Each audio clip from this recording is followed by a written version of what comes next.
My name is Dmitri, and I'm writing this from what remains of my home in Kopachi. Last night, the world changed.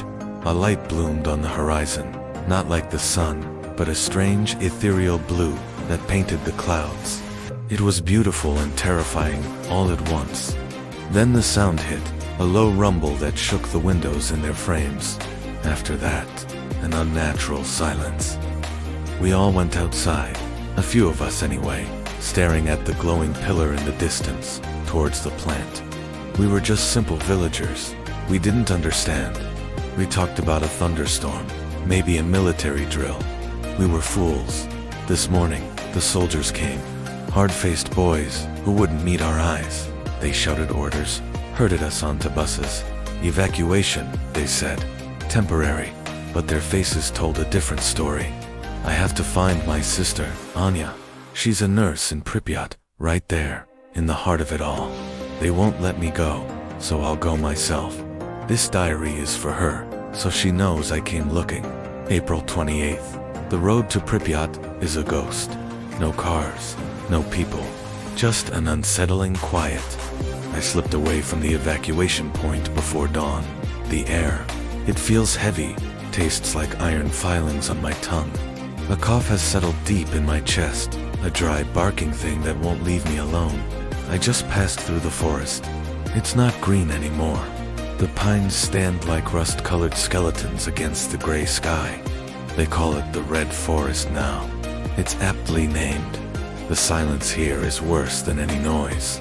Even the birds are gone. Every rustle of leaves makes my heart pound. The headaches started an hour ago, a dull throb behind my eyes. I need to keep moving. Anya is waiting. She has to be. April 29th. I don't know if I'm seeing things. I stumbled upon a field that felt like a graveyard.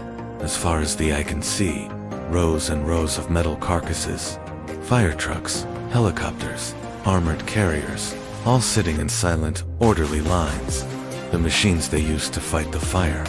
They are poisoned, just like the land. The scale of it is staggering.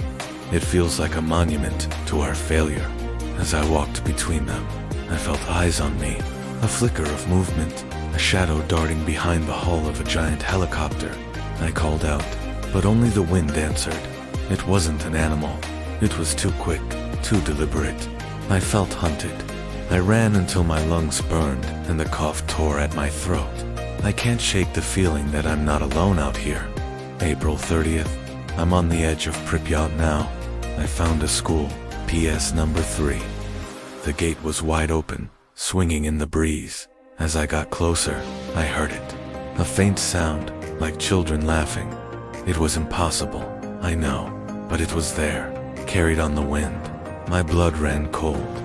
I peered into a ground floor classroom, desks coated in a thick layer of gray dust. An open textbook fluttered in the draft, and on the floor, next to an overturned chair, a small, white gas mask. It looked like a child's toy. I suddenly remembered Anya, maybe 8 years old, laughing as we rolled down the hill behind our house, her pigtails flying. The memory was so vivid, so full of life. It was a sharp, painful contrast to this dead place. This city stole our past and our future. May 1st, I'm inside Pripyat. This city is a tomb. It's all just stopped. Laundry still hangs from balconies, faded and stiff. An overturned baby carriage lies on its side, in the middle of a deserted square. And there, against the skyline, the Ferris wheel. The bright yellow cabins are frozen in place, a monument to a celebration that will never happen. It was supposed to open today, for the May Day holiday. I had to stop and rest by the Palace of Culture. A wave of dizziness washed over me, the world tilting on its axis. When it passed, I wiped my mouth, and my hand came away red. My gums are bleeding. This place is getting inside me. I can feel it. I have to find her apartment. I have to hurry. May 2nd, a detour. I couldn't go to her apartment first. I had to check the hospital.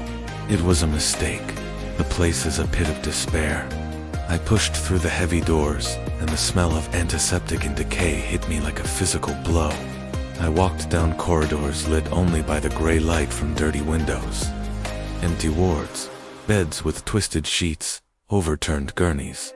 I found a doctor's office. The door was ajar.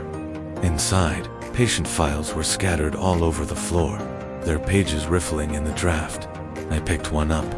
Acute radiation sickness. The words stared back at me. I read the symptoms. Nausea, uncontrollable, hemorrhaging, organ failure. I saw what happened here. I felt the ghosts of the dying. Anya worked here. She saw this. I ran out, choking on the air, on the sorrow. May 3rd, Lazarev Street. I'm here. Apartment 42. Her door was unlocked. The silence inside was absolute. Her small apartment is exactly as she left it. A book, face down on the arm of the sofa. A half-empty cup of tea on the table beside it, long gone cold. It's like she just stepped out for a moment, but the dust tells the truth. It covers everything in a fine gray blanket. I found it on the bedside table next to her bed, a small framed photograph. It's the two of us as children, happy and carefree. I'm missing a tooth.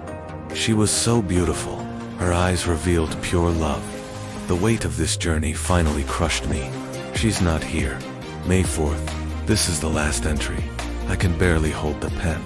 My nose won't stop bleeding, and my vision blurs in and out. I'm so weak.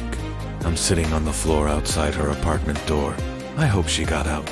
I have to believe she was on one of the first buses, that she's safe somewhere, far from here.